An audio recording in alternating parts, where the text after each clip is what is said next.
हरी हरी बोलो, हरी हरी बोलो जी। कैसे हैं आप सभी? मेरे प्यारे लाला लाली की असीम असीम कृपा से आप सब बहुत अच्छे होंगे जी। आशा करती हूँ आप सभी मेरे प्यारे लाला लाली की सेवा में मगन मस्त होंगे। आज एक नए विषय, एक नई चर्चा के साथ आप सभी का स्वागत है मेरे प्यारे लाला लाली के चैनल में, लड्डू गोपाल लाडली डायरीज में। आज एक बहुत ही अहम विषय मैं फिर से लेकर के आ गई हूँ कि लड्डू गोपाल की सेवा में क्या मल मूत्र के बाद हमें बार बार स्नान करना ज़रूरी है। तो चलिए जल्दी से शुरू करते हैं आज के ब्लॉग को। हरि बोलो जी। तो मल मूत्र के बाद क्या हम लाला लाली को स्पर्श कर सकते हैं? क्या हम लाला लाली को भोग लगा सकते हैं? क्या हम लाला लाली का भोग तैयार कर सकते हैं? क्या हम मंदिर में जा सकते हैं? तो जी देखिए, बहुत सारे ऐसे प्रश्न हैं जिनको अभी भी लोगों को कंफ्यूजन है कि क्या मल मूत्र के बाद उनको नहाना ज़रूरी होता है। तो देखिए, अभी तो पड़ रही हैं बहुत ही ज़्यादा गर्मियाँ, तो गर्मियों में तो कोई ऐसी दिक्कत नहीं है कि आप नहीं नहा सकते हैं। लेकिन अगर आप केवल वॉशरूम जाते हो, केवल आप सिर्फ वॉशरूम ही जा रहे हैं, आप फ्रेश हो रहे हैं, तो आपको ऐसी स्थिति में स्नान करने की ज़रूरत नहीं होती है।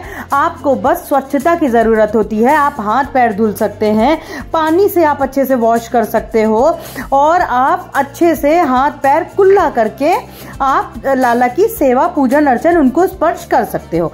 लेकिन बात आ जाती है, अगर आप मल त्याग के लिए जाते हो, अगर आप फ्रेश होते हो, अगर आप पॉटी जाते हो, तो ऐसी स्थिति में आपको स्नान बिल्कुल करना पड़ता है, चाहे वो सर्दियां हो चाहे वो गर्मियां हो।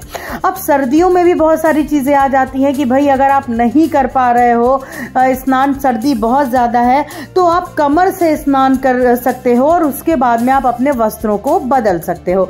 तो सेम यही चीज़ आपके साथ अभी इस मौसम में, तो देखिए बहुत ज़्यादा गर्मियां हैं, आप आराम से नहा सकते हो, कोई ऐसी दिक्कत नहीं है कि आप स्नान ना कर सको।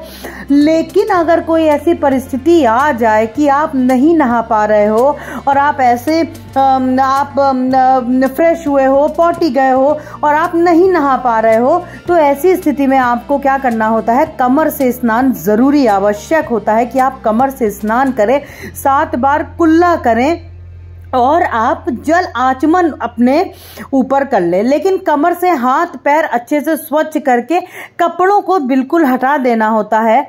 आप बिल्कुल उन वस्त्रों को हटा दें तुरंत ही और आप स्वच्छ नए वस्त्र पहनिए। नए का मतलब है स्वच्छ वस्त्र, जो धुले हों, स्वच्छ हों, और कमर से आप स्नान करिए, हाथ पैर अच्छे से धुलिए, कुल्ला करिए, आचमनी कर लीजिए, तो भी आप स्वच्छ माने जाते हो।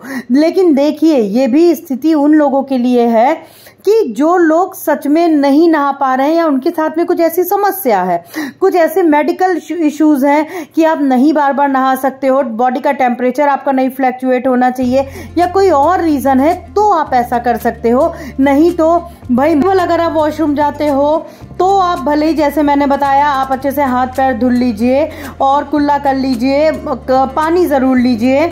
लेकिन अगर आप फ्रेश होते हो तो आपको बिल्कुल स्नान करना चाहिए, क्योंकि आप देखिए, आप चाहे आप वेस्टर्न टॉयलेट यूज़ कर रहे हो, चाहे आप इंडियन यूज़ कर रहे हो, लेकिन आप कहीं पे भी देख लीजिए, पढ़ लीजिए, जो भी ठाकुर जी की सेवा में है, चाहे जितनी सर्दियां हो, अगर वो लोग वॉशरूम भी जाते हैं, केवल यूरिन के लिए जाते हैं, फिर भी वो कमर से स्नान करते हैं, चाहे सर्दियां हो चाहे जो हो।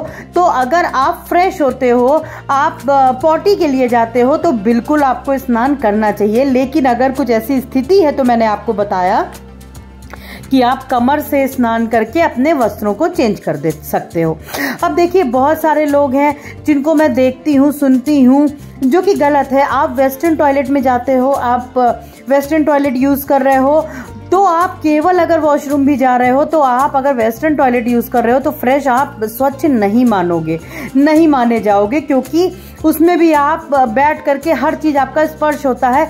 रही बात इंडियन टॉयलेट की कि हाँ आप वॉशरूम जा रहे हो, कुछ स्पर्श नहीं हो रहा है, तो आप इस प्रकार से कमर से स्नान करके आप कुल्ला वगैरह करके हाथ पैर धुल के आप इस लाला की सेवा में आ सकते हो। देखिए, बहुत सारी चीज़ें हैं, बहुत सारे नियम होते हैं, लेकिन बहुत ही आसान नियम करने चाहिए। इतना करना चाहिए कि आप कर ले जाओ। तो यदि आपके साथ में कुछ ऐसे मेडिकल इश्यूज हैं तो आप इस प्रकार से करें, लेकिन अगर आप स्वस्थ हैं, कोई प्रॉब्लम नहीं है आपको स्नान, तो आपको बिल्कुल स्नान करना चाहिए। ये मेरे भाव हैं। कोई भी प्रश्न है तो आप मुझे कमेंट सेक्शन में पूछ सकते हो। कोई भी सुझाव है तो मुझे कमेंट सेक्शन में जरूर दें। वीडियो अच्छी लगी हो तो लाइक करिएगा, चैनल को सब्सक्राइब करिएगा। आज के लिए बस इतना ही, मिलते हैं अपने दूसरे ब्लॉग में बहुत जल्दी। हरि बोलो, हरि हरि बोलो, राधे राधे जी, हरि बोल।